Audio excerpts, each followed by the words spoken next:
But first, signs of Democrat panic. That's the focus of tonight's Angle.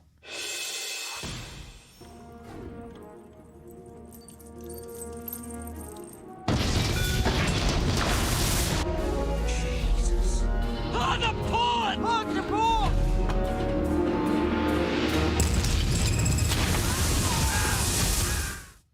Yeah, Bidenomics is sinking its namesake.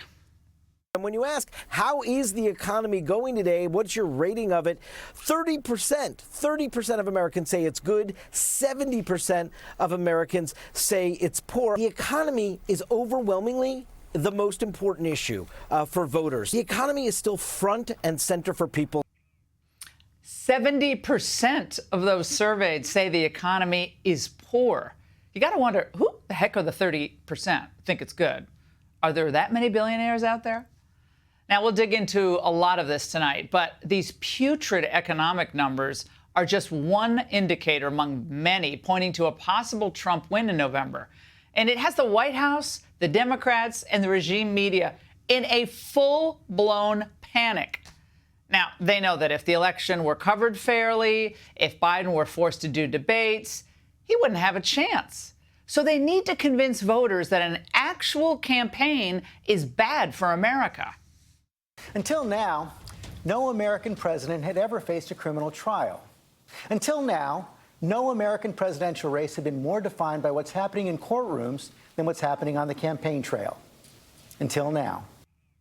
Forget playing pickleball. Spewing sanctimony is obviously Stephanopoulos' favorite pastime. The scale of the abnormality is so staggering that it can actually become numbing. It's all too easy to fall into reflexive habits, to treat this as a normal campaign, where both sides embrace the rule of law, where both sides are dedicated to a debate based on facts and the peaceful transfer of power. But that is not what's happening this election year. Says who? If we're not debating facts in this election, whose fault is that? It's every so-called news network that's acting as a surrogate comm shop for Biden. That's who.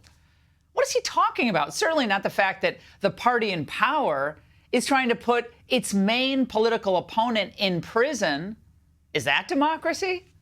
Look, know this. To these people, democracy is imperiled. It's on the brink if and only if Trump is allowed to campaign, and then if the voters choose him. Those bedrock tenets of our democracy are being tested in a way we haven't seen since the Civil War. It's a test for the candidates, for those of us in the media, and for all of us as citizens. Now, who needs church? Go to Mass on Sunday when you've got George's sermon.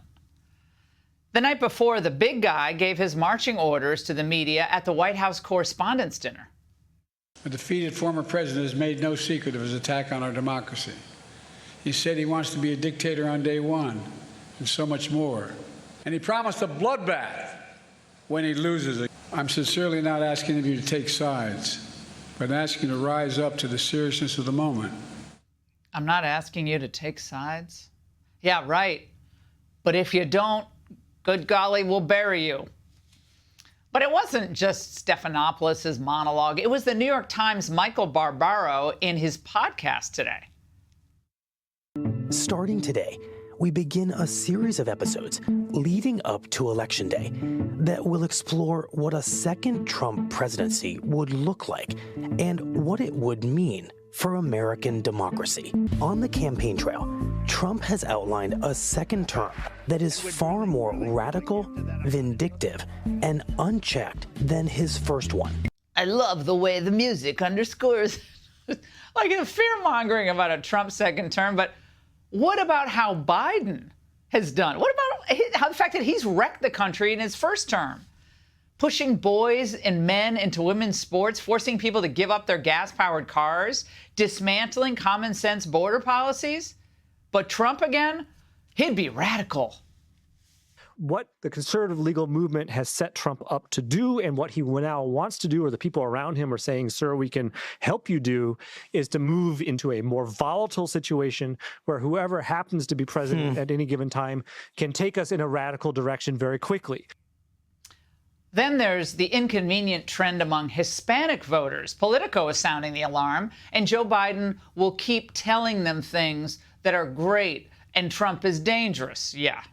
As if the economy and losing ground with the fastest growing demographic group wasn't bad enough, the bratty pro-Palestine protests on college campuses are hurting Biden too.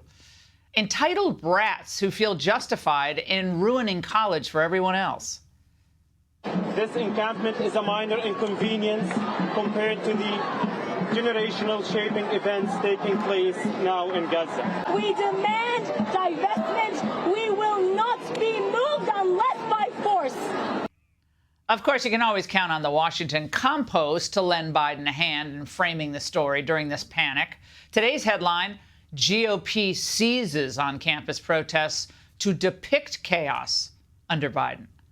Look, you don't need to depict chaos. The chaos speaks for itself.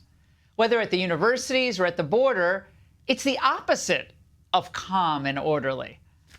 But Sunday panelists on NBC seem to understand that they're on shaky ground here.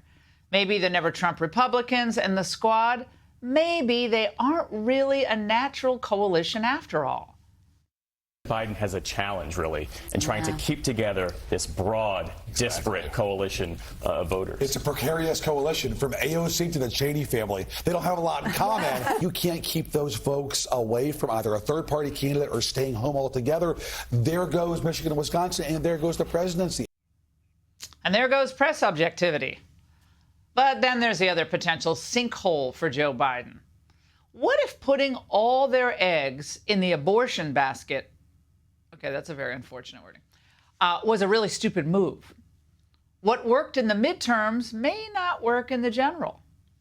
Donald Trump went into this month ahead in every swing state, and you see Joe Biden starting to narrow at least some of those margins in those swing states, though Donald Trump is still ahead in the vast majority of them.